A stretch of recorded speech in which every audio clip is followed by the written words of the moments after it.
Yo, what is going on, everybody? Isaac Mashman here, and welcome back to another episode of Chase the Vision with Isaac Mashman, the show that is all about helping you become a more capable individual through sharing my experiences and now the experiences of other people in business, life, and personal growth. And today I have a personal friend of mine. He's like a brother to me. He is a model, he is an actor, he's an entrepreneur and a business owner and investor, Jon Michael Whitney out of Minneapolis, Minnesota. I've known Jon for like a couple of years now. It's crazy to see his growth.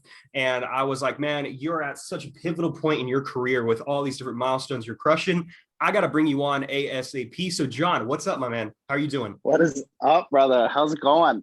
How's it going? Phenomenal. Good. Staying busy, dude. I mean, busy, constant grinding, traveling a lot, which is huge. Actually got an upcoming New York trip, June 18th to the 24th. So, big things are happening. Pushing really hard. I mean, Yeah. it's rolling. The ball's rolling. I'm not gonna stop. Right. Me. Well, and you just got back from a trip. You just got back from a trip in New York too, and you're already setting up for another one. That's phenomenal, man. So the main thing that you've been building your brand around right now has been modeling, and that's something that we've actually sat down and worked one-on-one with multiple different occasions over the past couple of years. And you've been modeling now for last time we talked was, well, not last time we talked, but when we were starting to build your brand, it was 6 years going on 7 now. How did you first get involved with modeling? Let's take it all the way back. Well, it goes back to 2013, graduating high school. Really didn't know what the hell I was going to do. I mean, tried a 4-year school, right out the chute, withdrawal within the first month. It was not me, but I think it was that summer of my senior year. Actually, a buddy of mine was bodybuilding, and I saw his photos, and he worked with a big photographer out in Florida, Michael Downs, and he had some crazy, insane content. And I'm like, shit, if he can do it, hell, I can do it. Why not? So I shot him a message. I was like, hey, dude, I love what you're doing. Love the quality, keep chasing it. How do I get into it? He's like, well, honestly, I got a guy out of Minneapolis, he'll take you on, he'll shoot you. He's like, mostly does bodybuilders, big dudes, a lot of very aesthetic appeal.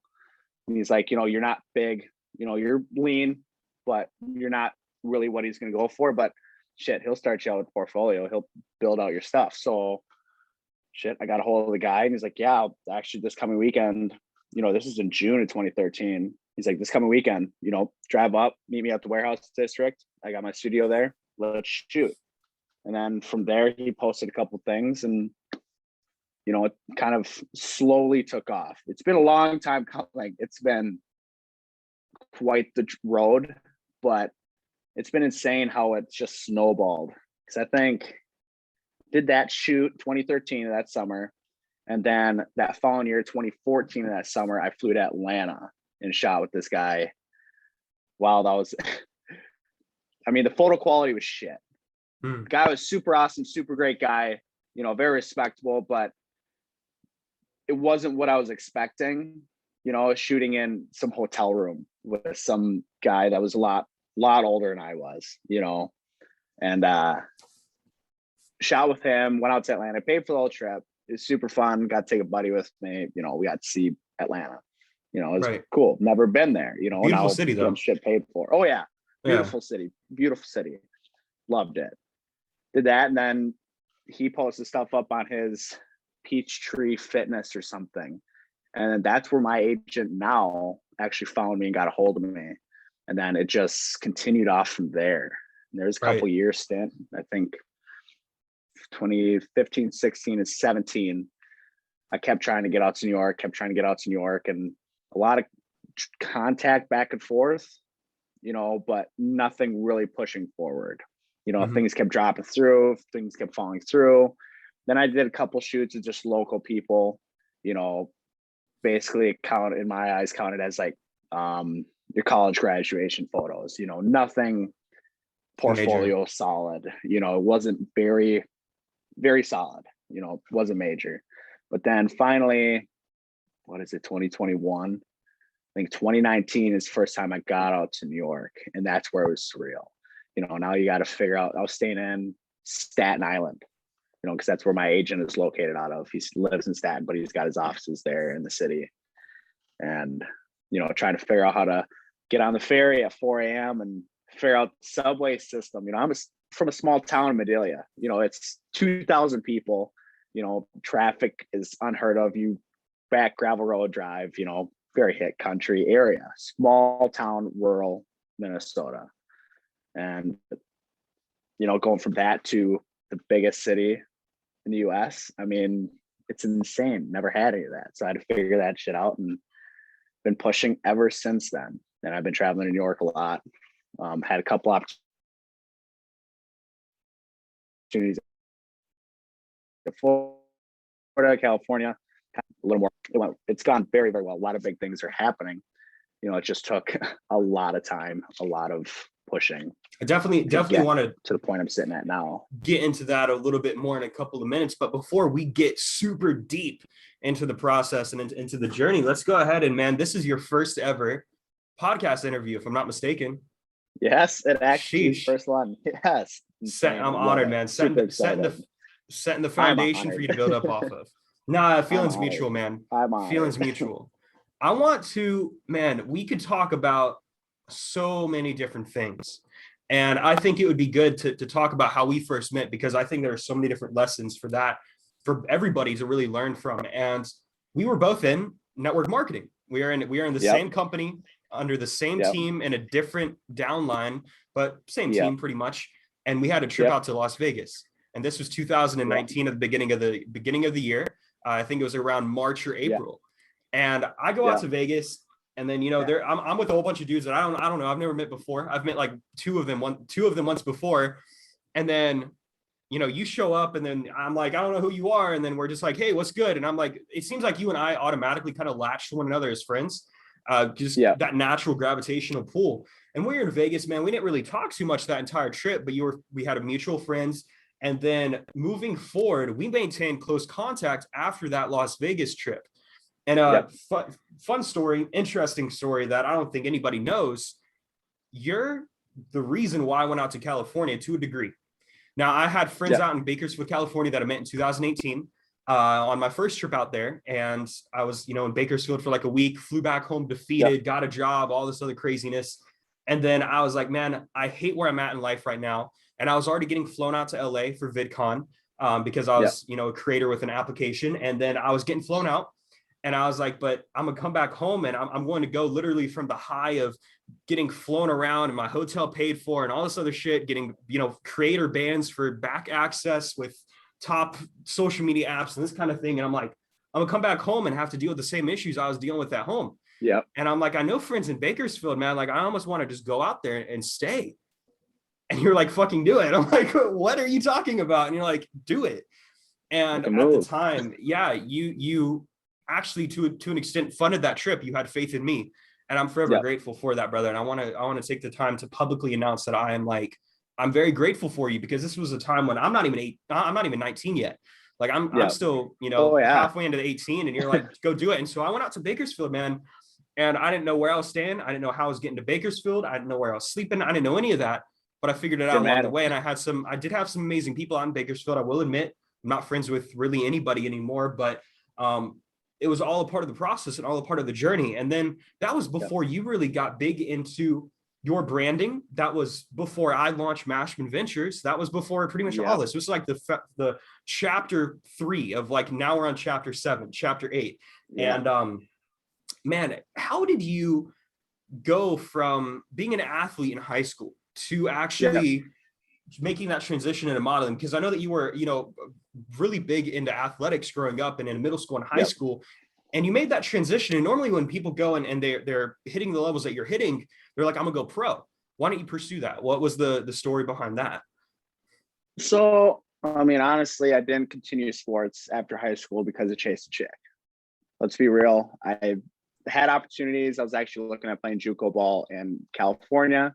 My original goal was to move to California, and I ended up falling in love, whatever the hell that meant at that time, at that age, followed this chick, and then it fell through. And now I was stuck at a 4-year school that I'm paying for, and I got nothing.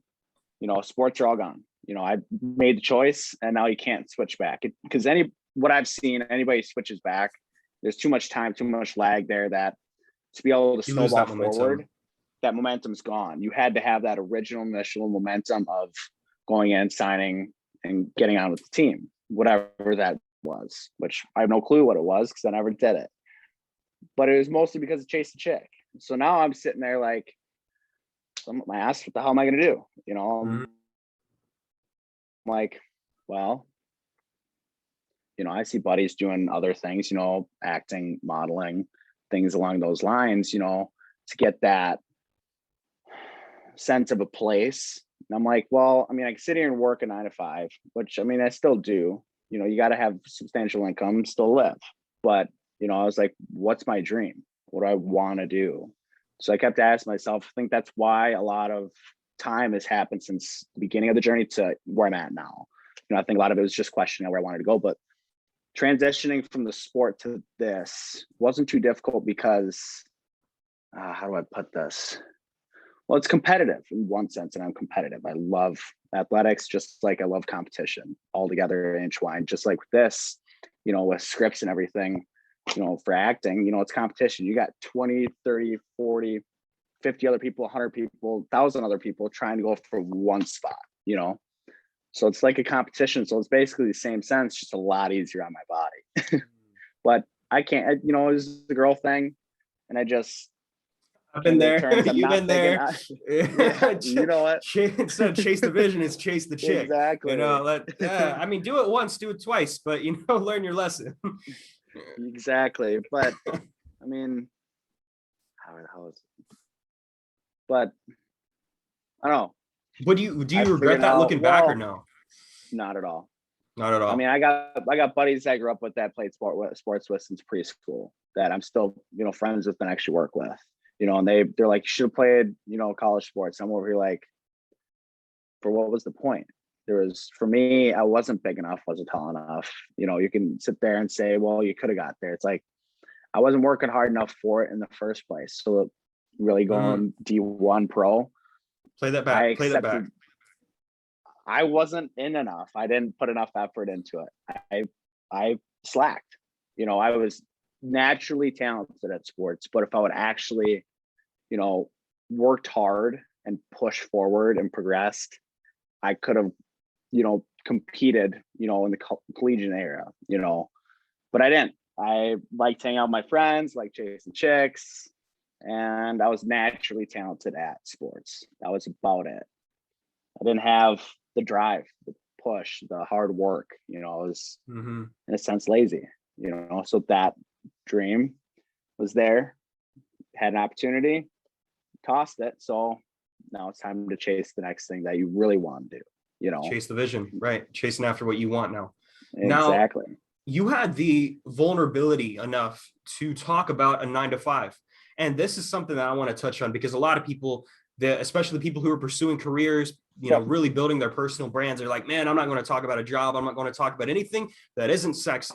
And with me personally, man, I think that the best thing you can ever do is talk about those times that most people don't want to talk about. That gives you that competitive edge in the terms of competitiveness. Now, you are doing a job that is by the farthest end of the spectrum, not appealing to anybody. And it's like, you know, if I was to watch a Dirty Jobs episode with that guy, your job might pop up on Dirty Jobs. Now, I'm not saying you're some farmer, but it's like coming from a small town of 2,000 people, you're working as somebody who cuts and trims trees. You know, if you're ever driving around in the neighborhood and you see somebody up in a tree, cutting tree limbs 30 feet up, that's exactly what you do. And you've been at this for like a little bit over a year, 2 years or whatever, making good income. But what you're doing is reinvesting back into yourself. Now, why 100%. Haven't you made some crazy jump of like, I'm gonna just completely quit? Because I feel like there's a method to your madness of staying at the 9 to 5, going against that traditional whole entrepreneur online saying, quit your job and go all in. Yeah. So basically, I mean, my 9 to 5, don't get me wrong, I love what I do. I'm really good at what I do. It supplements and finances the traveling. It's finances the stays. Yes, I'm not living where, you know, as they say, you need to live there, you know, but you have to have the money to be able to just hop up and fucking go. I mean, I don't, you know, I take everything that I earn, put a little aside for emergency money, but most of it is, you know, the New York trips, you know, the possibility of California trips, possibility of Florida. You know, I want to have those funds to be able to do that, because I got to push. Why haven't I made the leap? Let's be real. I'm going to be honest. Kind of pedal footing. There is a method, but I think it's almost to the point of where it slows it down just a little bit. I'm pedal footing. It's some people. It's really it's kind of hard to make a leap. I think it's damn near in the near future, but it's just taking that step, jumping out of the plane. It's easier said than done. You know about it. Hopping and just going. You've done it. It took a little push, took a little edge, but why haven't I done it? Because the money that I make right now pushes and drives everything to fuel what I need. Which allows you to when that day comes, it's time to go. Arguably faster than you would have any other way. Now, do you still trade at all? Because I know that you've been in and out of Forex trading. You've been, and this is not some online, I'm gonna make you a millionaire, all you have to do is buy my Forex course, but more so like you were taking it serious for time, dabbling into stocks, dabbling into investments. You're not just some model like a lot of people would maybe see if they're looking at your feed and something like that. And that's something that you've been making that transition out of over the past couple of months, showing people more into the lifestyle, showing people more into who is this Jon Michael Whitney character. Yep. So with me and IML, I think it was a great program. I think that it taught me actually a lot. If you actually ran through the course, I learned so much on how to mark up charts and everything. So I still watch Forex, foreign currencies. I still have a couple of different cryptos. I'm running in a couple other stocks that obviously with, COVID, all of them dropped. You got American Airline, like they're worth whatever, hundreds of dollars and drop under to $20 a share. It's like, it's got to come back sooner or later. So we're going to dabble in it. Past repeats itself. It's got to come back sooner or later. So we put some money into it, but I still mark up charts with Forex. I don't really have a whole lot into it right now just because of how everything's so volatile. But for me, I still have some crypto, still running crypto, still watch that. I got stocks, and then I still watch, Forex, foreign currencies a lot. Always constantly marking up charts, still watching it, still doing it. But, my main focus and goal is pushing modeling and acting. That's, most of my time is studying that, researching that, reading over scripts, contacting people, email listings, constantly pushing that more than obviously cryptos, stocks, Forex. But I still have it. I still run it. Obviously, you have to have investments. If you don't have investments, you're not doing that. You're not doing shit. You got to invest in your future. Absolutely. Well, there's a concept in The Richest Man in Babylon, the book that I'm about halfway through the book, and it basically says, take 10% of everything you make and put it aside into an investment. And people don't realize that if you're making $100,000 a year, even $60,000 a year, and you take $6,000 out of your income, and you maybe lower the standards of your life a little bit, you go out to eat one less times, you maybe don't buy that, Starbucks coffee. That's a horrible example to use. I'm always going to say to get the coffee, but that's just me. I'm drinking coffee right now. But aside from coffee, you don't get the tropical smoothie, but you still get the coffee. You have $6,000 in a couple of years, you'll have enough to actually buy, maybe a smaller residential income that you can rent out and make residual income or put it back into investments. It's all about really just taking 100%. The time and making the decision to go and get involved with that. Now, I want to talk about modeling because this is something that many people think of modeling. They think of standing in front of a camera and having photos taken of you. And in essence, that is what it is, but it's a lot deeper than that. It's like it's an art form. There's so many different things that go into it. Talk about the nitty gritty side of it that people don't want to normally talk about. So, a lot of people, you see the Instagram models, you see the Vogue magazine, you see GQ, you see all these things, people up on the magazine, it's all fine dandy. It's really, really hard as a male, also female, as male to push modeling industry. Because for one, in a lot of places, it's more taboo than anything, the nitty gritty of the aspect is there's a lot of dark sides, a lot of things people don't see in the modeling industry from male and female aspects, yes, it's standing behind a camera, look pretty, put on some clothes on, whatever, and pictures are taken. But there's a lot more aspects of angles, lighting, facial expressions, body exposure, how your body presents itself, the way you feel on camera will portray through the camera. I mean, it's going to pick up every single thing of how you are.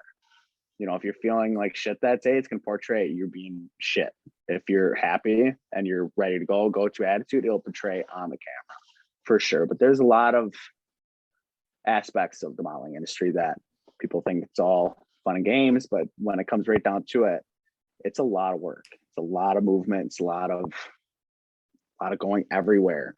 And you're on the photographer's schedule. You're on what they want. It's not what you want, it's what they want. You know, they're pushing that really hard.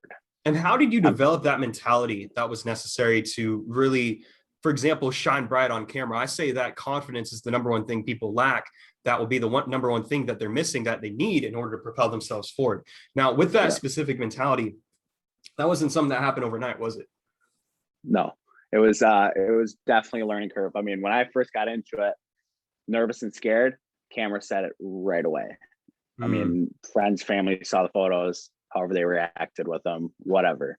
But you could see on it that there was a nervous complex right there. There was, you know, I'm not doing this right, or am I doing this right, or questioning, blah, blah, blah. You can see it right plain on the camera. Where a lot of that came into tail is working with better photographers, getting access to photographers that know posing, no facial expressions, know where the angle of the lighting, you know, moving your face, moving your body. A lot of that is trial and error, and honestly learning from other models and other photographers. You know, you can learn things on the internet. The internet's a wild place. YouTube's a magical place. You can learn anything you want. But a lot of it was just over time, learning from photographers and telling them, hey, I'm willing to learn. I want to know. So please tell me what to do. I'll listen, or teach me what I need to do. They love teaching, but they don't know if you know what you know. You could be lying. You could be modeling for 8 years and then get there on camera and you actually never modeled one day in your life just to get there. You know, a lot of it was trial and error. Confidence aspect. Hardest part about the confidence aspect is people really worry what people are going to think of the photo. Stop fucking thinking what other people are going to think of the photo. What is working with that photographer and that good photo that you have out of the 5,000 photos you took? Where is it going to get you later on? You know, what access is going to bring you? Quit fucking. Confidence will come when you quit worrying about what everybody fucking else thinks. Right. If you worry about what everybody's going to think of this photo and people are commenting, or I'm not getting enough likes or whatever, you're going to fuck yourself. You're not going to make it.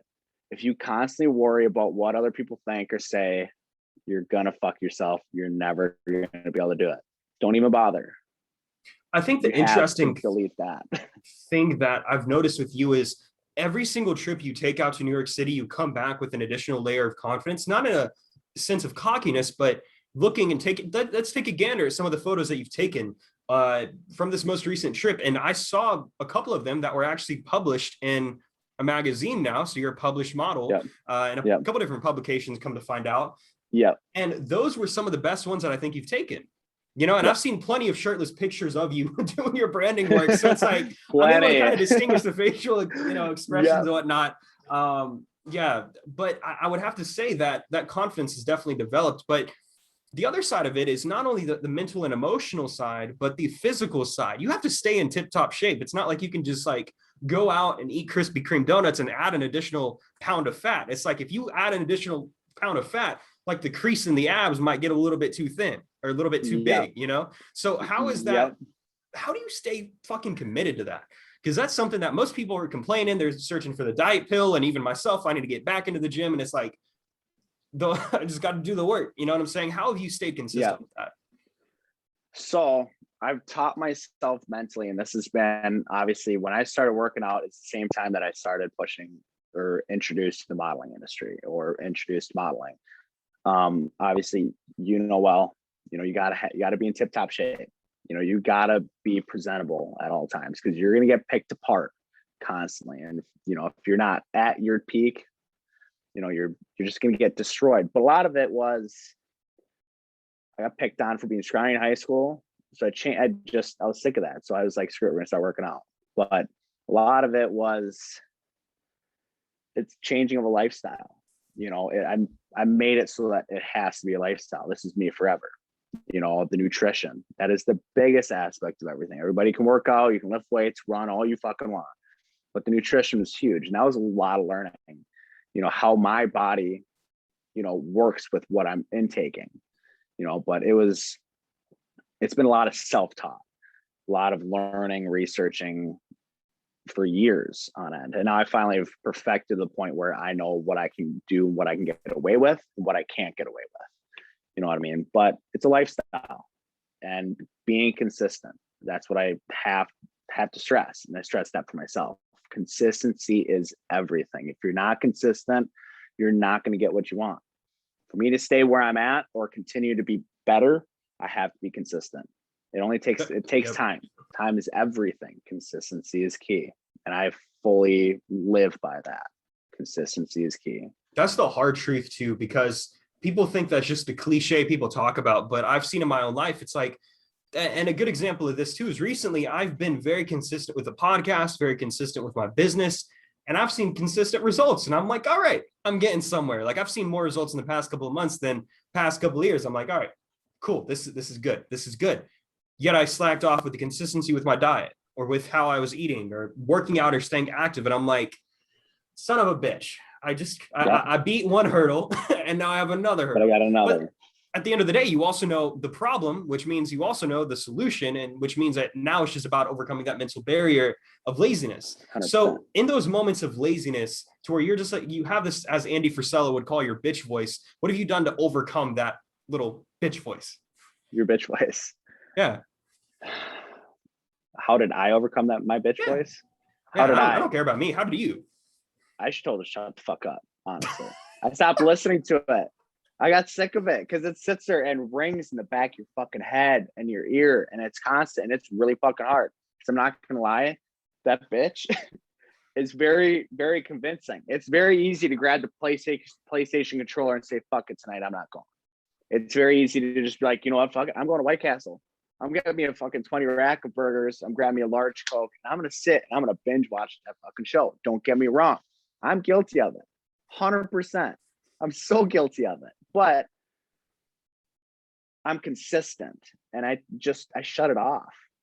And I know that when I come back, I'm going to feel 10 times more accomplished than I will sitting on that fucking couch.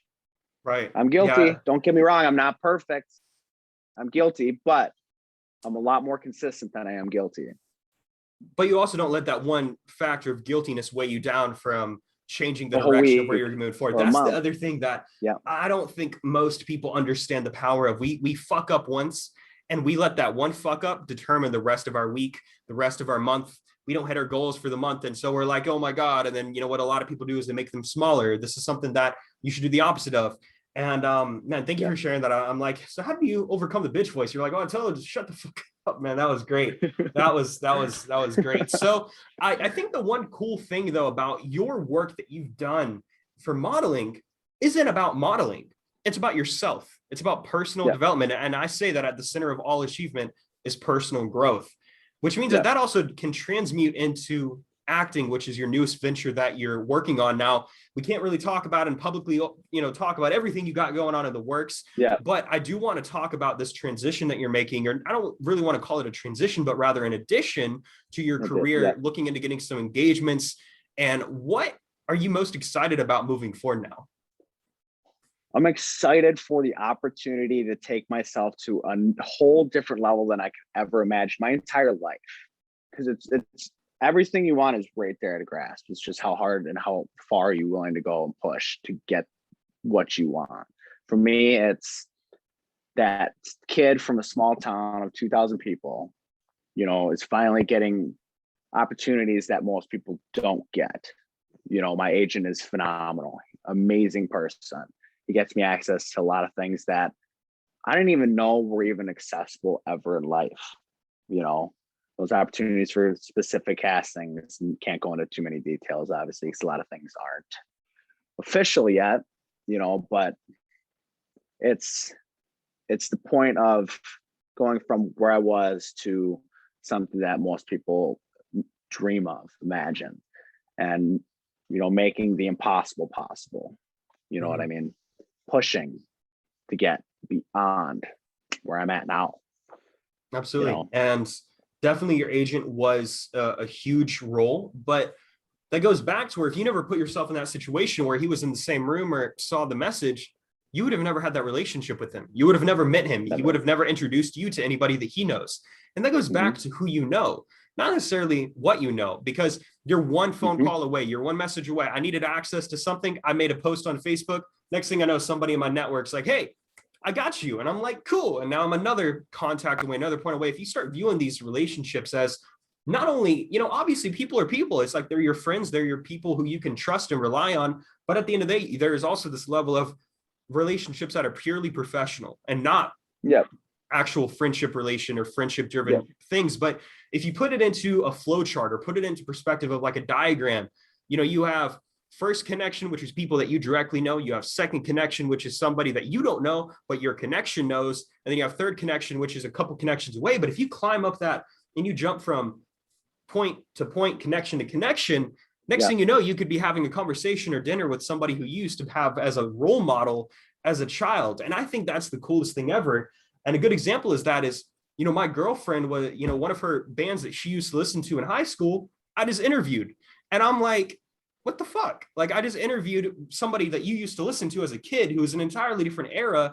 And I'm like, that's pretty cool. But I made that connection. And from there, now I'm another connection away. And I think that's something that's really cool. What has been the biggest obstacle over the past couple of years? Because you don't come from a city, you don't come from somewhere that has a couple 100,000 people or an atmosphere of traffic. What the fuck is rush hour in a town of 2,000 people? Having 3 people at the stoplight at one time.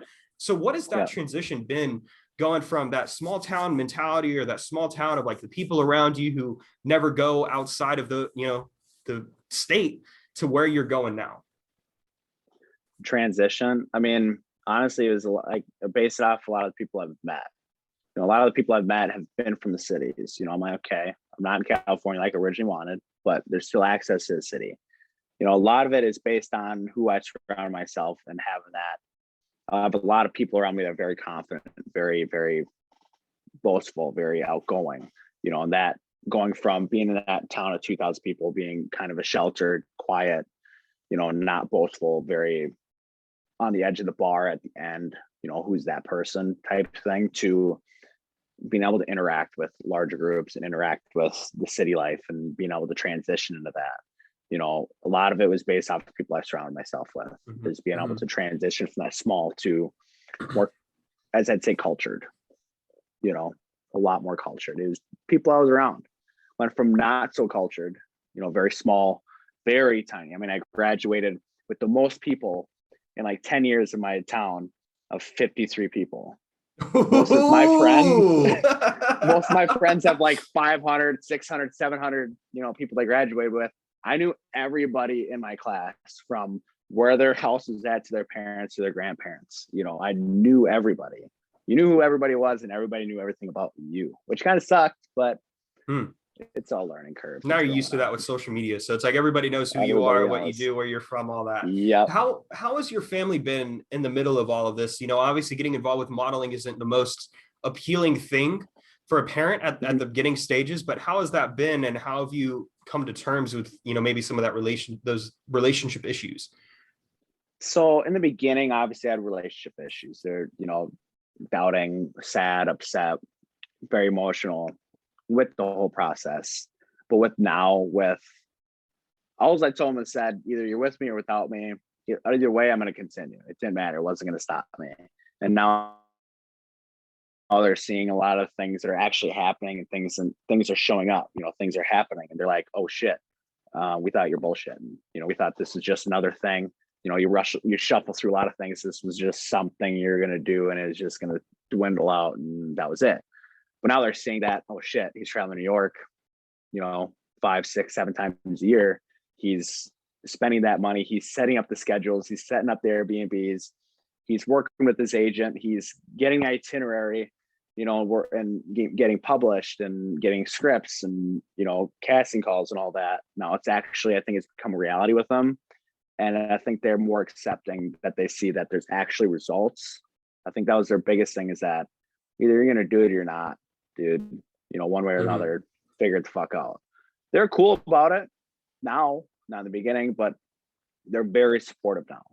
They're on my side. Actually, my mother is going with me my next New York trip. So Really? that's a good thing. Yeah, she gets to meet my agent. So it went from her hating it in the beginning to I'm meeting your agent. I'm going to New York with you. You know, and that I think I also helped her break her shell. You know, she's going to New York, small town, you know, the big city, you know, with your son. Your son's paying for the whole trip, taking you with. You know, it's a surreal thing. It's a surreal thing.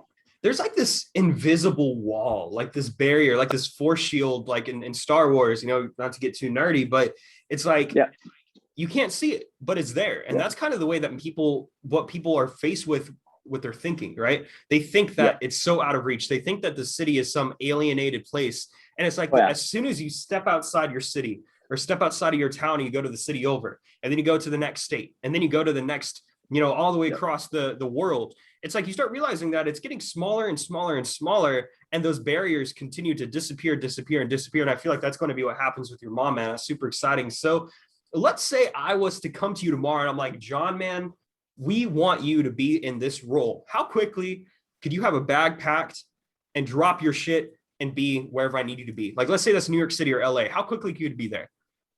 I'm right now. Right now. You call me right now. I'll be ready and I will have flight booked. Okay. Within the next fucking 10 minutes. Greyhound bust that. That's how worst comes to worst. Just like that. If I have to, I'll buy a car if I have to and drive there. I don't care. It's that quick. Why is that so important to you? Call. Why is it so important to me? Why is it important for you to be able to just like, you're not over here making excuses, being like, let me calculate my finances. Let me calculate this. Like, I want people to take a second to develop and understand your mentality, because this is something that I would say you can contribute some of it to network marketing. We have to give credit where credit is due. We have that weird psychotic thing ingrained in our mind, like a cult, you know, where like, you're doing this, you're going to do it. You're going all in. What is the benefit of that? Why haven't you reprogrammed your mind to like go back to normal? It's impossible to. Okay. I don't even know what it used to be. My mindset now is what it is. If I went back and talked to Jon senior year, I wouldn't recognize him and he wouldn't recognize me. He'd be like, fucking no way. No way in hell. What are you doing? Where are you living? What? I program my brain. It's been many years, many books. Network marketing was a huge thing. And a lot of the people I surround myself with is a huge thing. A lot of big thinkers, big dreamers, you know, but I couldn't even imagine reprogramming back. It's impossible. What have you been reading lately? It's not possible. If you're watching this on video, he's literally moving across the room with the book. Okay. Matthew McConaughey's book. Okay. How is that? Huge book. Amazing. Because, you know, I want, you know, pushing the acting and modeling thing. And this actually goes over everything from his childhood to now. It's going over it and his acting career and how it just snowballed into whatever it is now, you know, but, you know, Matthew McConaughey, come on now. Everybody knows who the hell he is, you know, but reading that just to keep the mentality of it's not impossible, it's possible. And it's happening, you know. That book I recommend to everybody, you know, because it's just showing, you know, you can go from that small town, Southern, to Matthew McConaughey. My God, the guy's a big A-list star. The guy's insane. Love that book, Green Light. Matthew McConaughey. Great book. So obviously modeling and acting is, you know, right on the horizon for you in terms of breakthrough. What's another avenue of maybe entertainment or business or life that you can see yourself get involved with in the future? Because this is the other thing too, you know, it's not just one-sided. You're not just doing this for one thing. You're doing this for this weird, intense and extensive master plan in your brain. Give the people insight into that master plan. So you rubs your hand together. Real estate. I get excited about it. I love it. Right now, the market is insane. You know, everything is way overpriced. I mean, it's on hold. It's just in a wicked state. I don't know where it's going. Either it's going to go really crazily up or it's going to go down. I don't know. But real estate, honestly, I want to have rental properties. I want to have rental units. You know, I want to buy, flip, and sell houses. Real estate, you know, with pushing modeling and acting, and with, the income of what it could come out to, at a really fast pace, those things are very, very possible to happen, which are going to happen once everything goes as it goes, but real estate is something that I want. Land, property, I want that. It's going to happen. Mm-hmm. So that's kind of where I'm pushing. Speaking of how crazy the world has been over the past 24 months, and now that things are starting to get back to normal, you're able to go back out to New York City safely and comfortably and be able to model. I bet that's a huge blessing, especially for people who live there. What was the biggest struggle last year for you and, you as an individual? And I mentioned this on an interview with Bomani Mintz, the founder of Crave It. I'm like, man, I normally wanted to avoid talking about the pandemic, but it's damn near impossible because it had such an impact, right? It had such an impact. And so what affected you last year and how did you overcome that? Honestly, my day-to-day lifestyle didn't really change. I work outdoors. I'm an arborist. I cut down, trim trees. It didn't really change. You already had your 6 feet of distance, everybody drove their own truck. My life didn't really change except for the modeling and acting thing and traveling. That got fucked. I mean, it was literally a year before, because me and Joe, my agent, were bouncing back and forth. I'll get you out. Nope, never mind. Can't come out here. Get you out. Never mind. Can't get you out here. That's the only thing that really changed. I had to wait an entire year. It was literally the same month, all the way around 12 months out to New York. One trip and then whole year out again. I'm like, once I get the green light, I'm going. But that was the only thing that really changed was my traveling. I couldn't get out to where I needed to go. Otherwise, my day-to-day life really didn't change. Day-to-day life was still the same. And how did you maintain that overall consistency throughout the past year, knowing that like no matter what shape you were in, no matter any of that shit, it's not like you can just get up and travel, because it's like you're basically handcuffed, your hands are together. Yeah. Why? How the hell do you stay consistent? Honestly, I went in with my buddy. We built the gym in his garage. I mean, that's the only thing that got paused was like gym's closed. You know about that. Gym's closed. So me and Tanner, my buddy, are like, shit, gotta lift weights. Cannot not lift weights. I was like, well, we built a couple things, bought a couple things, kept it cheap, and built a gym. So we just worked out in the garage every single day for the last year until gyms open back up or limited capacity, whatever it was. I think it was probably 6-7 months there where there was no gym access.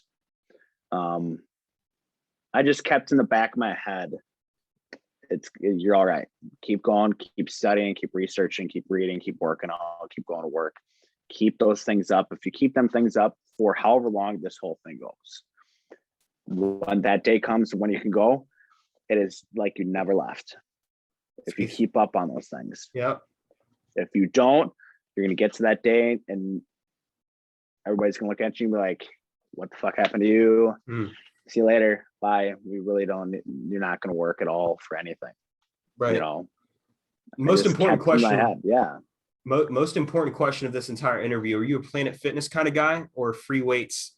Let's lift some iron and chalk kind of guy. That's funny because I've obviously Tanner's gym.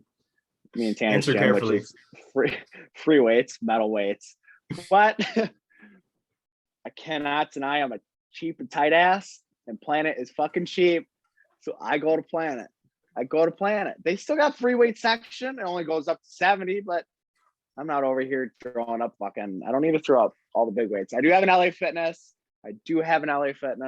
Membership, but Planet was cheap, it's affordable. It's got everything that I need to be able to sustain what I have, what I need to do. It doesn't matter what you have, as long as you're consistent in doing it. You can go to Planet, you can go to Lifetime, you can go to LA, you can go outside and do push-ups and pull-ups. If you're consistent with it every day, it doesn't matter where you work out. It doesn't matter what you do. You'll see results. Consistency is key. Outside of consistency, though, let's say somebody's listening to this and, some people put on quarantine weight. I have to admit, I'm one of those guys, as much as I hate to admit it. I'm about to lose all of it. But let's say somebody's listening to this interview and, obviously a lot of the people who listen have their own business or have their own personal brand career, like an entertainer, an educator, a model that they're really trying to scale. And at the center, like you touched on at the beginning, was physical well-being. If you don't feel good, it's going to be able to tell when you're on a call. That's why I've invested in cologne. I've invested into a better setup, because it's like, that's how I'm feeling, which will reflect on the way that, on my results at the end of the day. What would you say is the quickest way for somebody to get back into shape over the next couple of months? Nutrition. Everybody worries about running. Like I said in the beginning, everybody worries about running, working out, going to the gym, getting this gym membership, going crazy. Honestly, the biggest problem is everybody eats like fucking shit. Not gonna lie. How many people eat out once a day, every day? Cut that out and fucking make a home cooked meal. Mm-hmm. Nutrition and what you're eating is key. What you eat is what you are. If you eat like shit, you're gonna look like shit and feel like shit. You eat healthy, you eat good, you're gonna look good and feel good. Honestly, that's how it works. Nutrition, your diet is everything. None of this fad diet bullshit, whatever the fuck it all is. It's all bullshit. Eat healthy. Eat your fucking vegetables. Get some fruit in. Get your fiber. Get your protein. Get that in and drink fucking water. That is the biggest problem. People don't drink water. Isaac. There we go. That's better. A big ass thing of water right here. Shut your ass the coffee up. maker. Yeah. No, I got a coffee maker. Gotta pick on you. Have to do it a little bit. I've already, rest assured, I've already finished an entire cup of coffee, and it wasn't even coffee. It was espresso. I got a mocha pot, and the mocha pot, man, has changed my life, because now I'm making it the Italian way, and it is strong as hell, and I am, let's go. Now, what's your favorite meal, man? Like, if you could sit down and you were forced to eat the same thing for an entire week, what would you eat? Steak. There we go. Medium rare? Single day. Yeah. If not, I want that fucker to moo when I cut into it. I mean, I'm like half the people click off the interview at this point. They're like, all right, this guy's a little too crazy. Oh yeah, man. I'm insane. But I am who I am, Yeah, no, 100%, man. That's something that you can't fake. Okay. Yeah. No, man, I had the opportunity to try Wagyu steak the other day at me and my lady went to a vacation, and it was phenomenal. It was, I don't know if I would say that it's worth the money, but it was good. It was good. It was good, but the price on it, I'm like, at least I don't have to cut my own meat. Like, I don't have to, I don't have to cut my own meat. Like, they cut it up for me. But at the end of the day, I'm like, I'll probably go with the ribeye next time. Is it really worth the $30-40 for the fucking steak? Try triple that. I don't even want to admit it. Like 13, 14. All right. Yeah. No. So, Matt, what's next for you? Like, in the next couple of months, like, what do you see happening in a perfect, you know what, if to scratch that question, I don't even want to talk about what do you see happening? What is the perfect way the next 3 months can go for you from the time of us releasing this interview in June? Getting a role, honestly. Getting on a show, ads, TV, something, getting a role. Honestly, that's one thing that I know I want and I can do, and it's going to happen. That's a big thing for me, is getting a role. That is one of my, that's what I want in a perfect sense. In the next 3 months, getting a role. That's the perfect sense. I think that's going to happen too. So if you're listening to this right now and you know of anybody who's looking to bring an actor on, bring on a role, commercial, whatever, hit me up or hit Jon up. I'll put you in contact with him and let's get him into a position of where he needs to be. Now, I'm going to expose you really quick. I'm going to expose you. This is a little known fact about you. But you can sing. A little bit. I've been working with my agent. He's very pedal foot with it, because he's like, we have a lot of work to do. Because I've never gone with somebody that actually a vocal coach. I'm very, very all over the place with it. But yeah, I do a little bit, but honestly, I think until that avenue opens up, I'm not going to worry about it. Right. Until it happens, because that does cost money, vocal coach and everything. And if I can put the money where I know my strong suits are and focus on my strong suits, and if that comes in the future, let's ride it out, but until that point, I think that one is going to be pushed and paused on the back burner.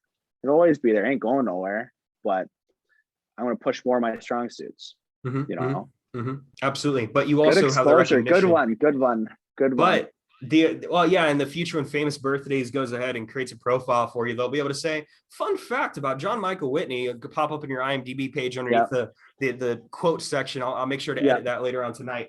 No, man, thank you for sharing that. Man, I'm just excited to see where you're going with all this, because I know the work ethic and I know what makes you different from everybody else. You know, you're not one of those, you're not overly preppy, you know, like you're somebody who you're always yourself. And that's something that I think is underappreciated nowadays, especially in just the way that you think, act, and move.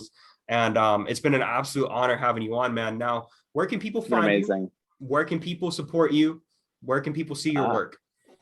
Yeah, so Instagram, obviously, at Jon M. Whitney. That's a big spot to see a lot of my content. That's my page. I have Facebook, Jonathan Michael Whitney. I have that Jon. Jon. Yes, Jon, no H. Kind of weird. I get it. But Jon. Joe has a page. I don't remember the landing link. You could just go to Jon. It's in my bio. Yeah, and that'll pop up a lot of my portfolio and all my specs and everything. Those are great spots to find content, find where I'm at, see what I've been doing, you know, there we honestly, go. See what I'm doing. There we go. Guys, make sure to go show him love. Like I said, he's one of my closest friends. He's like a brother to me. Go show him some support, because I guarantee that in the next couple of years, he's going to pop up and he's going to be on Netflix, or he's going to be on Hulu. He's going to be somewhere, and you're going to be able to see his beautiful face right across your screen in your bedroom. Yes. So no, definitely excited, man. And thank you again for coming on. And guys, you've just finished listening to Jon Michael Whitney's first ever podcast interview. Not bad for a first time behind a camera. Not bad. Huh? Not bad. I love it. It's fun. There we go. I enjoyed every second of it. Thank you for having me on. It was amazing. It's always a pleasure. And yeah.